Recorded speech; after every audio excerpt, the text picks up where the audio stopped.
Is investing in car wash businesses possibly the best thing to add to your real estate portfolio right now? Well, that's what we're going to talk about today.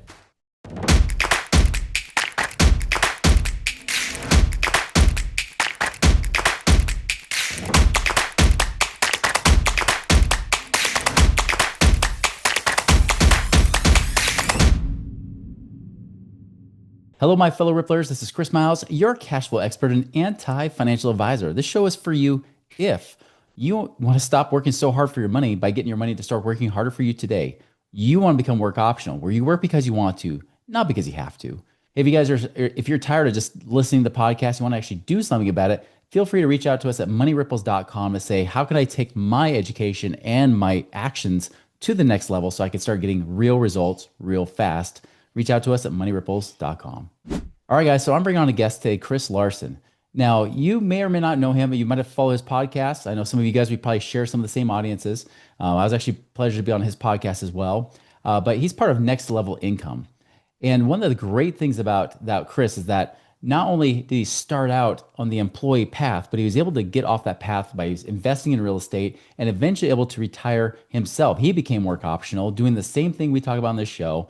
And of course, he's now expanded to various types of alternative assets, even investing, has a syndication of his own. We'll talk about a lot of things he's doing right now. But the big thing is this, is that right now, could car washes be the right business to invest in to add to your portfolio? That's what we're going to discuss today. So Chris, welcome to our show. Chris, it's great to be here.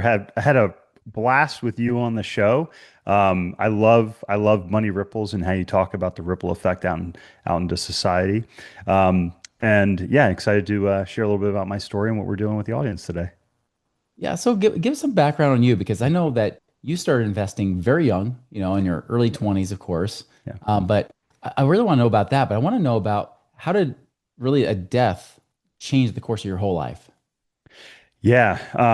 No, we're cutting right to the heart of it, Chris. And yeah, so it's fun to talk about. Oh, I was 21 when I bought my first property. I'm actually coming up on the 26th anniversary of purchasing that property that I ultimately 1031'd into an office building, and that's Uh-huh. actually we're in that property is actually under contract as we speak Wow. to sell.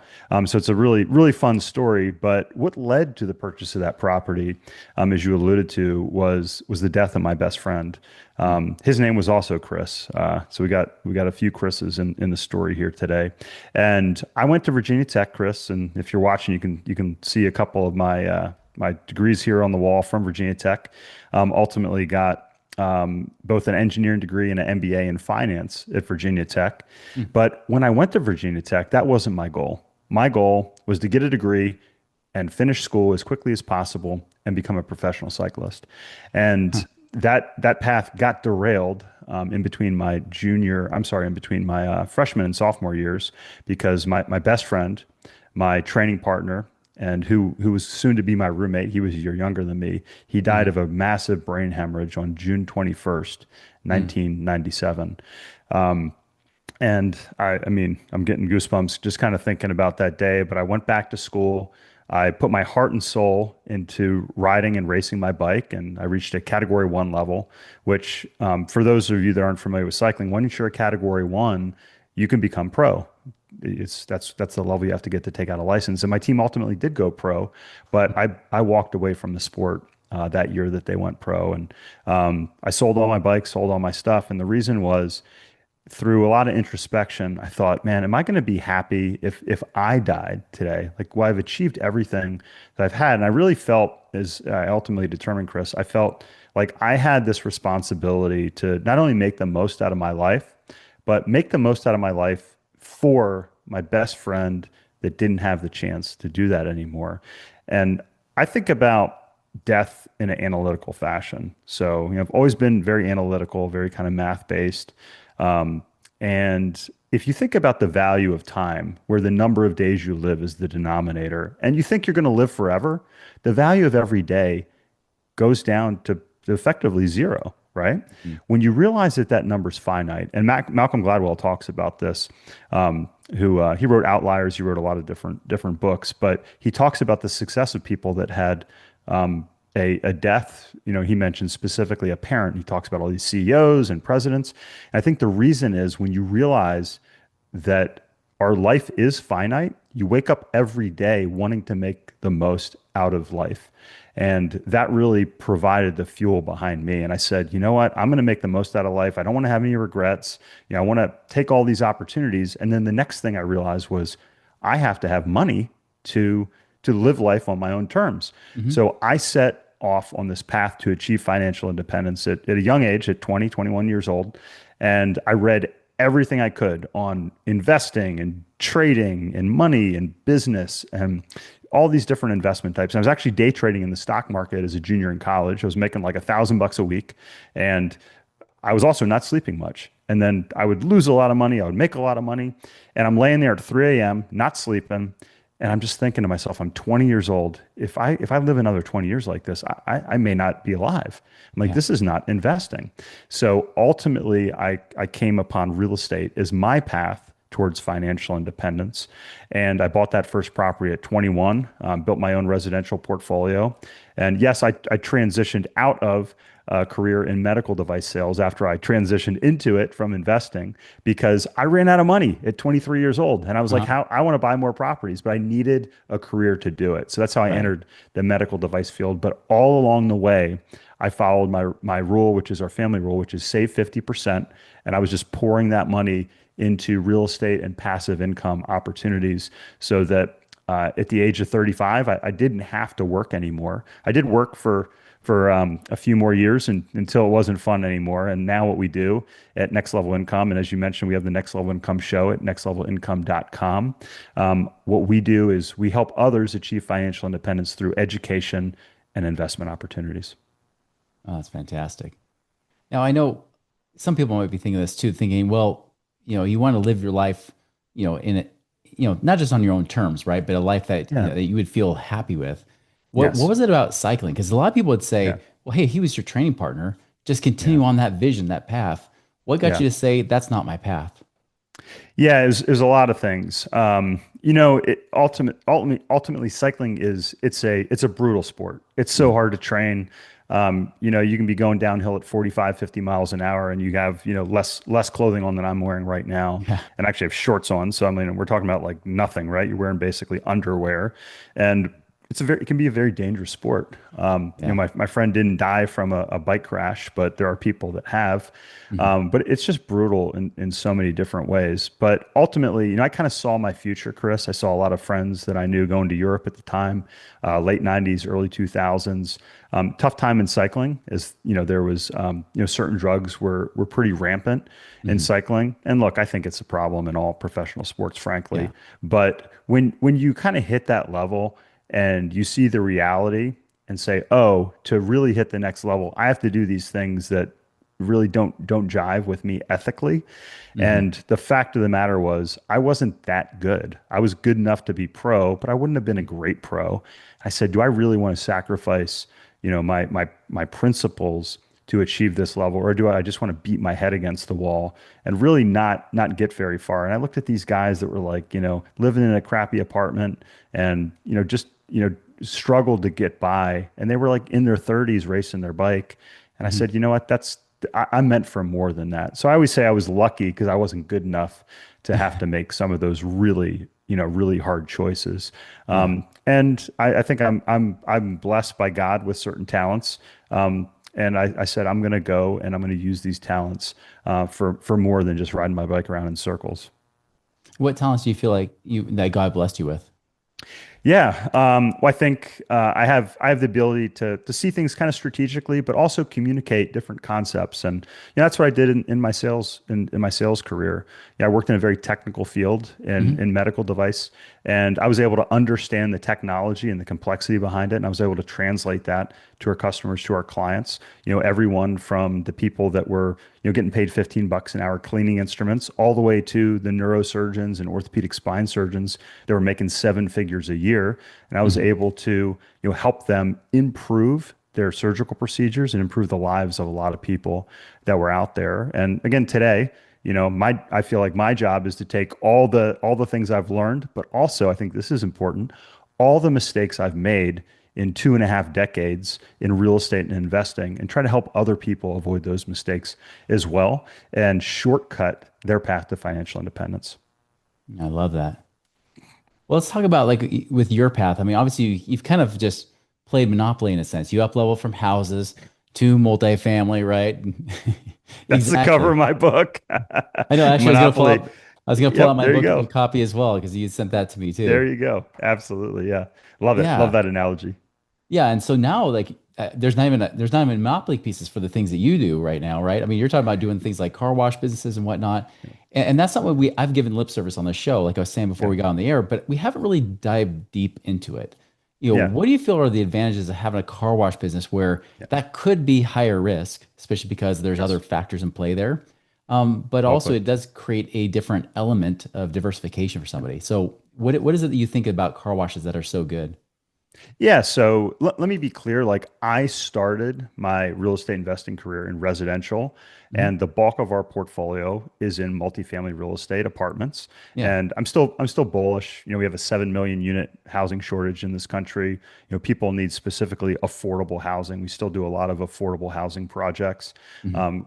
with our investors. But I talk also a lot on the real estate cycle on our podcast and different things. And as real estate goes through cycles, we're in kind of the second half of the real estate cycle right now. And what characterizes that? What characterizes that is we have high real estate prices, we have high rents, we have high interest rates. And what happens is your margins of return start to shrink in that environment. So Absolutely. where do you go to get higher returns in real estate today? Mhm. And I think one of the areas of opportunity is to look at pieces of real estate that also have a business or an operating component. And that could be car washes, as we're talking about today. It could be like assisted living facilities. Mhm. It could be short term rentals. All of these, as you mentioned, have more variables, which I think inherently means there is more risk. But if you operate them well, there's also the opportunity to make more money as well. And if you're getting started on your journey, I started really house hacking when I was in college. I bought a 3 unit townhome and I rented Mhm. out a couple of the rooms. That's an area of operations, right? Yeah. So if you're getting started today or you haven't bought your first piece of real estate, you could do a house hack, you could buy a short-term rental, you could buy a business like a car wash that has an operating component, but also at the core is real estate. Gotcha. And why do you feel like it's a good time right now? I mean, because Yeah. I mean, obviously there's talk of, I mean, interest rates, sure, Yeah. whatever, but I mean, definitely there's talk of recessions and things like that. Yes. People are definitely, especially from an inflation standpoint, Mhm. affordability has gone down Yeah. quite a bit. Yes, it has. What ways can you insulate? Maybe not insulate is not the right word, Yeah. but how could you reduce the risk on something like a car wash business? Yes. So I think at the core is you have to have a strong operation. You have to have a strong operation. Either you have to operate it well or you Mhm. have to have a partner that operates it well. That is the core. If you've been following this podcast, you're probably looking for great ways to create passive income right now, right? Well, we got you covered here with Central Lending. Central Lending specializes in alternative investments that actually are designed to create steady returns and long-term financial security for you and your family. Now, they prioritize transparency. They love, building those strong relationships, giving you that confidence and peace of mind, knowing that you have your money working harder for you, so you don't have to work so hard for that money. You want to learn more how to do that? Go to centrallending.com and check out what they've got today to create your passive income and wealth creation right now. But if you have a, so let's take, we have a car wash here that we own. Actually, my son worked at it this summer here in Asheville, North Carolina, where we live. Hmm. And, one of the things that we do is we've added a membership component to this car wash. So when we took it over, it was already there. It had already been operating for several years, but there were no memberships. It was just you'd come and you'd pay via cash or your credit card, Yeah. and you get your car wash. It's kind of like a robot car wash. There's two Hmm. bays, and I call it a robot. It goes around and washes your car. Hmm. But the technical term in the industry is an in-bay automatic car wash. Mm. So what we did was we said, hey, if we can increase the memberships to this level, that will cover all of our all of our overhead on a monthly basis. So Yeah. we were able to come in. We changed out the pay stations. We started selling memberships through some different software. And actually, my son was doing this. He was an attendant, so nobody was there, but you'd pull up and he'd ask you if you were a member or not, and ask you what you were looking for, and just walk you through the benefits of getting a membership. But as we've increased those memberships, what we've been able to do is been able to insulate ourselves against the variability of the weather and the seasonality that comes in a business like car washes. If it's raining, are you Yeah. going to get your car washed? No. Probably not. Yeah, right. If it's freezing out and you're Mhm. like, well, I'm not driving, you probably won't get your car washed. So there are things that you can do in a real estate business that has an operating component and optimize that. So that's one thing. The other thing you asked, like, why is it a good time right now? So baby boomers have been turning 65 at the rate of 10,000 a day. This has been going on for several years now. Starting Mhm. next year, those baby boomers are going to start turning 80 at a rate of 10,000 per day. And that gets into kind of one of the other things I mentioned, which is senior housing, which I think is another cool opportunity in real estate over the next decade. But what are these baby boomers doing? 10% of them own businesses and they want to sell their businesses. So you have a lot of mom and pops, small operators out there that are running a good business. Maybe they've had this business for a long time. They have a low interest rate. They have maybe no basis in their real estate because they've paid that loan off, Mhm. and they're happy because they're getting good cash flow. Mobile home parks are another example of that. And what you can do in these mom and pop businesses, Chris, is you can buy individual operations, you can improve the operations, but then you can do what's called a roll-up strategy. You can package them all together, and when you sell a larger, well-run operation, you can actually increase the individual multiple that you get per Right. wash. So for instance, we may buy at an 8x multiple of EBITDA of effectively net operating income. Mhm. But when we package them into our portfolio of nearly 3 dozen washes, that multiple goes up by 50% to say 12x. Right. So 'Cause you just you reduce the can, risk. yes, so you can reduce the risk by pooling those together. So you can reduce the risk by strong operations. You can reduce the risk by adding different strategies, like I mentioned, with Mhm. like the membership model, and then you can also reduce the risk by effectively, increasing, the exit multiple or forcing the appreciation of that business as well. Gotcha. And you made a good point, even with ways to increase from the membership model, because I've seen the membership Yeah, model with car washes many times. It's yeah, always like the big long bays you got to go into and you have to figure out how to put into that's neutral right. just right, Yep, especially depending on how fancy your car is, right? yeah, and those And are the majority of our portfolio, or they call them an express tunnel. Yeah, yeah, yeah, exactly. But I didn't even think about it. It's like you could have literally just have a couple like just simple bays, that you could charge a yeah, membership for. Like even gas stations that's have right. bays. They could charge memberships rather than charging per wash. That's And exactly those, like right. you said, are hands off in Yeah. many cases, right? Yeah, and the cool thing is with the advent of technology and AI and Uh-huh. machine learning, there's more and more opportunities. I mean, we own some short-term rentals here in Asheville as well, and it's very easy, it's very cheap to get technology that we can plug into, say, Airbnb, Hmm. and it optimizes and it actually changes the rate of our Airbnb on a daily basis based on demand or based Huh. on, like, let's say it's Tuesday, the day we're recording this. Uh-huh. And if we don't have anybody renting our Airbnb this Friday, it'll decrease the price going into the weekend. So those bargain shoppers that are going out there and trying to find a last minute deal, Yeah. they're more likely to book with us than with somebody else and do that. And this Huh. democratization of technology is very exciting, I think, in a lot of these areas because smaller operators can take advantage of it. Where before these were technologies that were only available on a proprietary basis to larger operators. Right, exactly. If you're like VRBO or Airbnb, they do that automatically. Now you have something you could Yeah, do on your own scale, cut out the middleman, so to speak, right? exactly, exactly. Wow, fascinating. So right now, where do you see the opportunity heading into? I mean, you mentioned, of course, assisted Yeah. living, which I know that got kicked in the teeth after 2020 a little bit, and Oh yeah. Oh that was yeah, a it did. hard one for a lot of Yeah. people, just like Yeah. multifamily, right? I mean, we've seen Yes. that have a hard time the last 3 years. What do you see happening with those ones where people see it could have a potential in the future, but it may or may not be right now? What's your viewpoint on that? Yeah, so I think, there's a lot of different variables out there. So, Hmm. we're still buying selectively in the multifamily space. Um, one of the areas that I think is an area of opportunity in multifamily. And look, we're hearing the administration, the Trump administration, talk about this, saying, "Hey, there's a housing crisis, right? Like we want to do something in this country to help with the housing crisis." We're doing partnerships with local municipalities, with different cities, to offer affordable housing to Mhm. lower rental increases, and entering partnerships where we get, say, tax abatement for doing that. So that's a little bit more complicated. That's a little bit more advanced strategy, a little bit more work than just buying a apartment building like we would 10 years ago and maybe making some Absolutely. repairs and increasing rents. It's harder Yeah. to do that today. So I think that's an area of opportunity.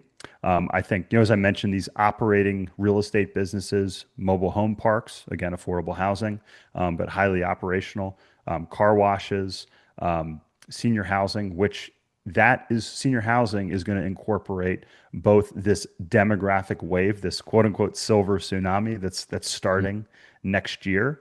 And as we come out of COVID, it's kind of masked the appeal of senior housing, because when you have 10% of your residents not renewing because they're probably not alive the following year, and you can't Right. move people in, it was very devastating Mhm. to the business. But I think we've bottomed out there. We just saw senior housing be the top performing asset class of 2025 so far. Wow. So I think that trend is likely to continue in the future, and that's an area that, again, operations is of utmost importance in that space. I have intimate knowledge because we just went through putting my stepfather into an assisted living facility, who he has some specific needs. But also, you can take advantage of that demographic wave that's going to be pushing that forward. And then, interest rates are high today, but if interest rates drop, we're probably going to see cap rates continue to go down, and you have Mhm. the opportunity to refinance properties like that. So I think there's always opportunities in the real estate space. Private lending is another one. Private credit, because banks are less willing or less able to lend today. Yeah. You can come in, and where before you might only get 6 or 8%, you can get 10, 12, 14% on loans on some of Mhm. these properties, and fill in the gap where operators and buyers are not able to get the loan to value that they used to get it either. Right. No, that's great. It's great Yeah. to hear that for sure. And yeah, I'm seeing the same kind of trend as well, right? It's there's definitely some it's one of those things. I think what I'm hearing from you is operators, right? Like, I mean, really having good operators you can trust is key. Yes.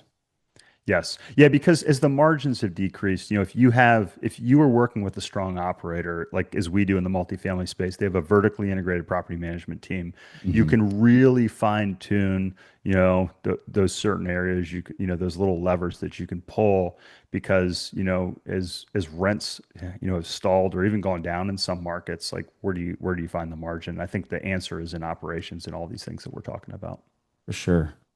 If people want to follow you more, like you mentioned next level income, of course, but what's the best way for people to follow you? And because I know you've got your own portfolio of investments too. Yeah.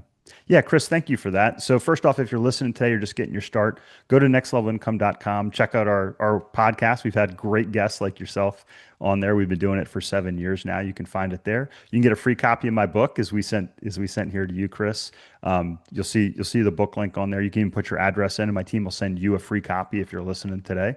And if you're interested in learning more about what we do in the investment space across multifamily and private credit, our debt fund, as well as the car washes, you can click on the invest link and schedule a call with our team there as well. Awesome. Well, final two questions. I was actually going through your book and noticed Oh, there's a pretty healthy section on infinite banking in there. Just kind of curious, yes. like why do you like infinite banking? Yeah, so I'm glad you brought that up, because really we started our infinite banking, our cash value life insurance policies 16 years ago, Hmm. this coming month, when my wife was pregnant with our first son. And it really is the foundation of our financial picture, Chris. And I've done a lot of research into this. We put a large amount of our money into and through our infinite banking policies, and I love it because it's a place where you can store your cash, where you can have a safeguard for your family if something happens to you. But also, is you teach, and I love what you guys do at Money Ripples, is you teach how to arbitrage that money. But also, Right. it's not burning a hole in your pocket. You're forced to say, hey, should I just leave my money in my policies and earn this nice, healthy, tax advantaged income? Or should I look at these opportunities? Make Yeah. it simple. You can use your money to buy a car. You can use it in a crisis like COVID, like we did, to pull some cash out when we had no surgeries happening and we had no rents coming in because there was a rent Right. moratorium. Or you can even use it to help fund your college education, or you can use it to buy car washes like we did here in Asheville, North Carolina. Oh, fantastic. Well, last question for you. We always ask because the Money Yeah. Ripples podcast, we talk about that ripple effect you're here to create. Yes. So, Chris, what do you feel is your ripple effect to create here on this planet? Yeah, so you said it in the intro, Chris, and I think this would be a good way to kind of wrap the show up. When you have financial independence, you're free to use the talents that you've been given to make the biggest impact in the world. Helene hit here a year ago today in Asheville, North Carolina, and it Right. decimated the area. And because I had the flexibility to to to to step away, we were able to start a nonprofit, and we were able to deliver fuel across the region to tertiary markets that had no gas stations, no heating fuel when winter hit last year. And I think, again, on a daily basis, we try to help others achieve financial independence. But if you're listening today and I can help you achieve financial independence, I want you to be able to use the talents that you've been given in this world to make the biggest impact. And I believe if you have financial independence, that's how we can each do that. Awesome. No, and you're on that path. I know you have been. So, appreciate using your God-given talents to help serve others too. Thank you, sir. I appreciate it. Well, Chris, appreciate your time. You've been awesome guest as always. Everybody, be sure to follow Chris Next Level Income, also his podcast as well. You can follow too. We'll have that in the show notes. But guys, remember you can listen to these podcasts all day long, but until you actually take action and stop being a hearer of the word, but a doer as well, that is when your life begins to change. So go and make it a wonderful and prosperous week. We'll see you later.